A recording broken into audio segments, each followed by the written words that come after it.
All right, let's go with this one right here. All right, so let's look at a capacitor. Well, a version of a capacitor. This is a Leyden jar, I think it's pronounced, like the type that Ben Franklin and scientists would use back in the 18th century. So charge this thing up. It's just two parallel plates. And what you can do with the capacitor is you can store energy temporarily in an electric field. And what it will do on a circuit is it will cause the voltage to lag. So if you hit the on switch and close the circuit, then it takes a while for the voltage to build up. And if here they're just trying to show that the electricity actually stays on this plastic in the middle, or back in the day it would have been glass. And then if you hit an off switch to open a circuit, then there's still a voltage there, and it takes a while for the voltage to dissipate. A capacitor is kind of like a battery, except that a battery stores energy in chemical bonds, and a capacitor will store it in electric fields. So it's just two parallel plates. You can measure capacitance in something called farads. Usually it's like microfarads. Okay, let's look at ultracapacitor. This guy has a capacitor that's like thousands of farads. He's there's like 2,600 farads. Most commercial capacitors, that's a really big one there. See how it's like microfarad? See, it says microfarad. So to have like thousands of farads is like order of magnitude, like a billion times more capacitance. So what's going to do with this? So again, capacitor kind of like a battery in the sense that it'll store energy, but then it'll be in electric fields instead of chemical bonds. Right? And he's getting all that energy back. Ooh, look at that. It's like burning these coins. Explain some of the physics along the way.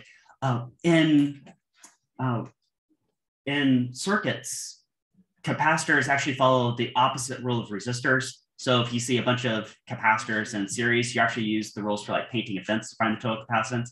If you see a bunch of resistors bunch of capacitors in parallel, then you can just add the capacitances together. Okay? At the end here, bunch of capacitors together. There's an ultra capacitor. Let's see what he does. Notice he's got gloves on. Yeah, slide him out of protection there. Where's this coin? Ooh. Yeah, look at that. Let me switch over and show you guys a little bit of capacitor math real fast. All right, so voltage source, resistor that you want there, and I've got three capacitors. Like I said, 8 microfarad, and 4 microfarad. So these two in parallel, I'll just add together 8 and 8 is 16. Okay? And then that would be in series with the 4. But remember, since the rules are backwards from resistors, then now it's like guys paying a fence. So do product over sum of this 16 and this 4, and you get like 3.2 microfarad capacitance for that type circuit. Okay. All right, switch back over. So share screen 2. Okay. Now let's switch over and look at inductors. This is okay. Sorry, my screen's messed up here. Hold on, I gotta fix this. So close this out. Make this work.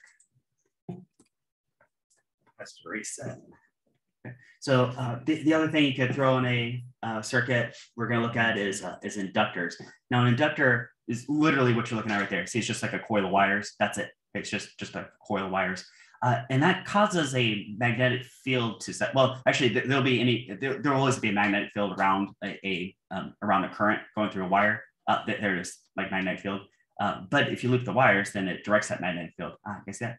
And now these inductors will follow the same rules as resistors. So if you have like two inductors in series, you can just add up the inductances in henries. You measure the inductance in henries. And if you see two in parallel, you treat like guys painting a fence, like product over sum. Okay? And an inductor, you guys see the graph they flash up here? Will actually cause the current to lag. Remember how capacitors cause the voltage to lag? So inductors will cause the current to lag. So if you hit the on switch to close the circuit, it takes a while for the current to build up. You hit the off switch and open the circuit, it takes a while for the current to stop. The current like keeps flowing. If you have an old, let's say you see an old TV set, and it's just been it's unplugged from the wall. It's not. Is it safe to reach in with a screwdriver and just like open up the old TV set and start digging around? Probably not, because part of the components in your old TV set. Ooh, actually, I got a photo of that here. You might have some capacitors and inductors in there that will like temporarily store voltages and currents. So even though that device might not be connected to a power outlet, it can still shock you. Now, you guys know about magnets. If you ever played around with magnets, we get to at the end of class today. Well, magnets, of course, will interact with each other at a distance through some force. So lead to something here called inductive coupling. Oh, actually, there's a little bit more of this video I wanted you guys to see first. Okay, zoom to the end here. Okay, so there's, here we go. Right. So if this guy up here, inductor, is producing magnetic field, and this guy down here is another inductor, then it's like picking up that magnetic field, which could cause the current to transfer from, say, like this top circuit up here to this bottom circuit down here. That's wireless transfer of energy, isn't it? Wireless transfer of current and voltage, right? And you're seeing that right there. All right, wireless transfer. All right, now you guys are ready for this one. All right, so we've got voltage source in the back, big old ring. This is a giant inductor. Ooh, look at that little LED just turned on there. And then separately from that, look, the one on the right, not touching anything. It's gonna pop in that bulb. What do you think is gonna happen? Ooh, it turns on from this voltage source, but look, there's like no wires touching. There's a wireless transfer of electricity. Now, magnetic field, you can measure the strength of a magnetic field in Tesla. That is a vector quantity. It has a direction to it. So, did you guys see that bulb blink off just momentarily, like as he was turning that, right? Yeah, so as he moves this around, like it gets closer, the bulb gets a little brighter, further away, it gets a little dimmer. And if he turns it 90 degrees, oh, it actually shuts off. Look at that. Makes me think maybe vectors are involved somehow, right? So we got, well, let's keep track here. We got some magnetic field. We got current flowing. Okay. This is all sort of leading up to this right here, something called the right-hand rule for electricity. Now, I mentioned the term right-hand rule before last semester for a completely different idea of torque. You guys remember, like if you push on a radial distance, it'll cause say a door to open to turn, right? That could be like a torque, right? Levers, wrenches, seesaws. Now here's a different version of right-hand rule, but for electricity. So you guys know I, see this guy's thumb right here, I stands for electric current. B stands for a magnetic field, and F stands for a force, like a physical force. Actually, that's the first one you ever learned in this class, right? F is a force, right? And it turns out if you have any two of these lying around, the third one will be induced. The third one will pop up. And the right-hand rule tells you the directions of these things. So if you're wondering like, well, what's the direction of the magnetic field? Like north to south or something, right? So here, I'll take you guys through all three examples. If you run an electric current past a magnetic field, that will create a physical force. What do you guys think the name of that device would be? If you run a current past a magnetic field and you get a mechanical force out of that? You think it would be called a motor? A motor, right? And you guys get to build a motor here at the end of class today. What if I swap these up? What if I run, what if I force a magnetic field past a wire, right? Hey, wouldn't that be like a water mill, like a water turbine or a wind turbine, right? Or any kind of turbine, really. Wouldn't that be electric generator? Wouldn't that be generating this here electric current? That's how electricity is generated. Right? So like the lights in this room, that projection, right, this computer right now, where did that energy come from? Well, it probably came from, well, you guys know, like 20% nuclear and probably some percent fossil fuels. Right? There was some turbine that was turned that was forcing wires past magnetic fields, and that was generating electric current. And the third mix you could do is you could have a current that's forced into a loop, and that will generate, well, magnetic field, like an electromagnet. So there's the three devices you can get out of right-hand rule. You get electromagnets, you can get motors, and you can get generators, right? All three of those. Now, if you can generate electricity, go back to the generator version of that. If you can generate electricity, wouldn't you be transferring energy, say like onto the electric grid, for example? And then if we're using that for appliances, here on the other end of the grid, you can't get something for nothing, right? You can't violate conservation of energy. So there should be some kind of resistive force to running a wire past a magnet, even if that wire itself is not magnetic. Right? For example, it's made out of copper. Okay? Yeah, thank you. All right, so wait, I was just got going here. All right, so let's look at Lenz's law. You guys see magnet and copper. Okay, all right, so that copper you guys saw, he just demoed it real fast, is not magnetic at all, right? You guys see that? Right. So he tapped it on the side, right? It's not magnetic. Okay. But what happens when he drops that neodymium magnet down the, ooh, look at that. It drops through really slow, doesn't it? Okay. All right, so this has to do with something called eddy current, but the fact that the magnet is moving past that coil of wires, it has to be a complete loop, right? If it was like a C-shaped casing, this wouldn't work at all, right? It has to be a complete loop. Then that creates an electric current inside that copper casing, right? Which generates its own magnetic field, which resists the original magnetic field. And then you get some resistive force there. I actually have a live version of this too, you guys can see. So I switch my screen over. Okay. Some of you guys may have seen what I'm about to show you. Let's stop sharing here. Okay. Guys, see this all? Right. So it's the same thing. I got a couple magnets in here. Got this copper casing. I can pop these magnets out so you guys can see. Right, it takes forever for them to fall out of here. Right. But look at that. Like there's no magnetic attraction between like this and this. Right, none at all. Right? If you guys ever try to like pick up American coins with magnets, you can't because those aren't metals that will. Metals you can pick up are iron. I've also read nickel and cobalt. I don't know, you can't pick up nickel, so I don't know what the deal is with that. But definitely iron you can pick up with magnets, right? But they're not copper, right? But put this in here where you get like a closed loop, right? And now it takes like forever for these to fall down. And it's not because of frictional forces at the side, it's because of those eddy currents. This is Lenz's law. All right, so yeah, it's like halfway down. Yeah, it takes forever for this to fall through. Yeah, so if you guys want to see that, get your hands on that. I will set that somewhere right here. Let's see, flip back over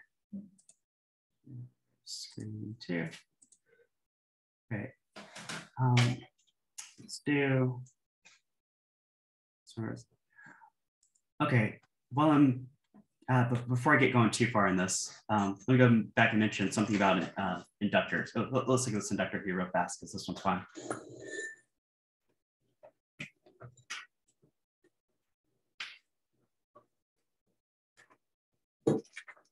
Ooh, look at that, just an inductor. So one thing you can do with inductors is you can have inductive coupling where you can step up and step down voltages and currents. So here, let me sketch this one out for you guys real fast. And this is called a transformer. This is one thing that gives alternating current an advantage over direct current for transferring energy on an electric grid, is because you can send electricity over power lines with a huge voltage, and then you can send electricity a long way, and you can step it down. How do you step it down? Well, you guys just saw a wireless transfer of electricity, right? So let's say you have an inductor here, and then a completely separate circuit, like not touching at all, you have like another inductor, something like this. Okay. You guys see like different numbers of loops, so a bunch of loops here and different number of loops here. Okay, so those are like different type inductors. And the voltage and the current will transfer differently from the left side to the right side. Now, maybe this is part of the larger circuit on the left side, this is part of a larger circuit on the right side. It's like the power grid, and like this leads to your house or something, right? This could be called a transformer. Okay. And the math works like this. The voltage on the left side divided by the number of coils on the left side, and this number of coils, V is voltage. That ratio is the same on both ways, right? So equals V2 over N2. So do you guys see how the left side has a large number of coils and the right side only has a few coils? So from left to right, this would actually step down the voltage. Okay. But energy is conserved, so the current actually does the opposite thing. And the current goes like this. The current multiplied by the number of coils is equal to, well, that product is the same on both sides. I1N1 equals I2N2. You guys remember I is electric current. Okay. So N is still number of coils. And okay, so even though the voltage steps down from left to right, the current would actually increase. But that would be consistent with, you guys remember, power is equal to current times voltage. So if one steps down by, let's say, a factor of 2, and the other steps up by a factor of 2, the power would be conserved. That's like conservation of energy, isn't it? Okay. There you go. There's like that transformer. Here.